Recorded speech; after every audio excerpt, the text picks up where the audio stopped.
Você sabe quando sente que fez a pior escolha da sua vida? Não é só um pensamento, mas um peso físico no peito, uma certeza terrível que te persegue em cada movimento. Eu senti isso na primeira vez que vi aquele poço. A casa era velha, com o tipo de charme que as fotos não conseguiam capturar. Depois de meses de procura, eu e Juliana encontramos esse pedaço de história no meio do nada, em uma pequena cidade chamada Redenção. A decisão de se mudar para lá parecia lógica na época, fugir do estresse da cidade, viver uma vida tranquila no campo. Mas ninguém nos avisou sobre o poço.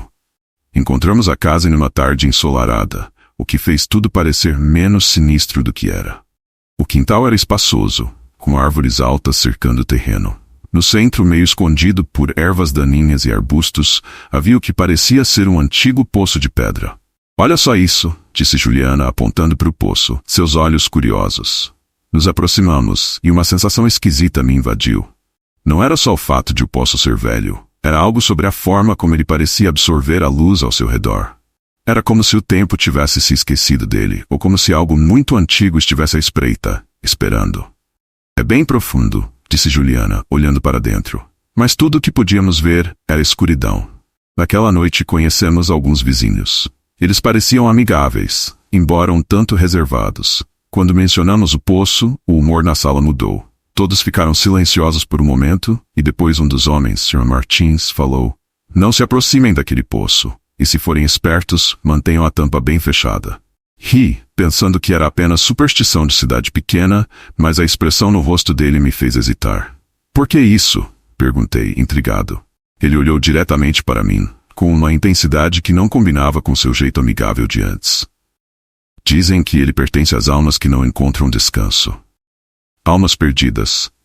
Quando ele sussurra, as pessoas escutam. E quando escutam, elas desaparecem." O clima na sala ficou pesado, mas o Sr. Martins não deu mais detalhes. Nos despedimos cedo naquela noite, mas algo sobre suas palavras ficou grudado na minha mente.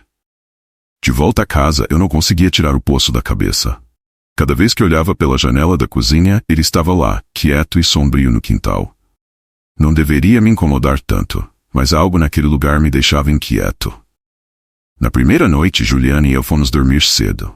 Tudo estava silencioso, exceto pelo som suave do vento balançando as árvores lá fora. Mas então, por volta das 3 da manhã, ouvi algo. Sussurros. Baixos, distantes, como se estivessem vindo debaixo da terra. Me levantei, os pelos do meu braço arrepiados. Abri a janela, tentando localizar a origem do som.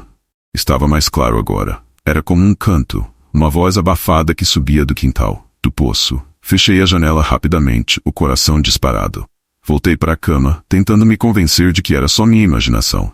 Mas sabia, bem lá no fundo, que algo naquele poço estava esperando para ser descoberto. Ninguém deveria ouvir os sussurros do poço. Eles eram como uma promessa sombria, como uma mão invisível estendendo-se para te puxar para a escuridão. Mas nós ouvimos. E depois disso, não havia mais volta. No dia seguinte, eu contei a Juliana sobre os sussurros. Ela riu, dizendo que provavelmente era só o vento ou minha mente pregando peças. Mas eu sabia o que tinha ouvido. Mesmo assim, deixamos o assunto de lado, focando nas reformas da casa. As coisas pareciam normais durante o dia, mas quando a noite caía, o poço parecia ganhar vida. Todas as noites, os sussurros voltavam. Mais altos, mais insistentes. E a cada vez pareciam chamar meu nome. Juliana começou a notar também. A princípio, ela tentou ignorar, mas logo os sussurros se tornaram impossíveis de evitar. Era como se o poço estivesse nos chamando, e nós, tolos, começamos a ceder. Na terceira noite, decidi que precisava saber mais. Peguei uma lanterna e fui até o quintal, decidido a resolver o mistério de uma vez por todas. Juliana tentou me convencer a ficar dentro da casa, mas algo dentro de mim, uma curiosidade mórbida talvez, me empurrou em direção ao poço. Quando me aproximei, o ar parecia mais frio, mais denso. A escuridão dentro do poço era tão espessa que a luz da lanterna parecia não penetrar. Fiquei ali por um momento, ouvindo, e então ouvi claramente. Uma voz fraca vindo do fundo. "Ajude-me", sussurrou a voz tão suave que mal pude acreditar que fosse real. Meus pés congelaram no chão. O som era terrivelmente humano, mas ao mesmo tempo, errado. Não deveria haver ninguém lá embaixo. Era impossível. E no entanto, a voz continuava. "Por favor, me ajude." Corri de volta para casa, o coração disparado. Juliana estava na janela me olhando com olhos arregalados. Você também ouviu, não foi? Perguntei com a respiração ofegante. Ela assentiu lentamente, mas havia algo em seu olhar que me preocupou. Algo estava mudando. Algo no poço estava afetando nós dois. Naquela noite, nenhum de nós conseguiu dormir. Os sussurros eram contínuos agora, mais altos do que nunca, como se houvesse várias vozes chamando, todas pedindo ajuda. Acordei no meio da noite com Juliana em pé ao lado da cama, olhando fixamente para a janela que dava para o poço. Juliana, chamei, mas ela não respondeu. Ela estava hipnotizada, seus olhos vidrados como se estivesse em transe. Quando tentei segurá-la, ela se virou lentamente, mas não parecia estar completamente ali. Senti um calafrio percorrer minha espinha.